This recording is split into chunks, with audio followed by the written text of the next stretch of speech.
ये क्या कर रहे हैं आप? अरे दिखाई नहीं दे रहा, इस मोटरसाइकिल को फांसी दे रहा हूँ। वो तो दिखाई दे रहा है, लेकिन इस मोटरसाइकिल का जुर्म क्या है? इसको फांसी क्यों दे रहे हो? मैं तंग आ गया इस मोटरसाइकिल से। आज सुबह जब मैं पेट्रोल पंप पे गया, भाई साहब 2 लीटर पेट्रोल डाल दें। अच्छा भाई साहब।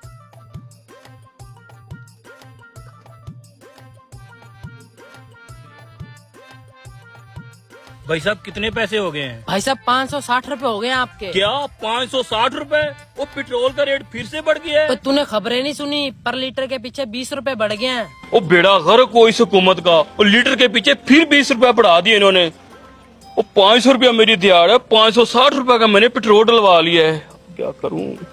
भाई साहब मेरे पास पैसे थोड़े हैं, आप इस तरह करें इसमें से 1 लीटर पेट्रोल निकाल लें।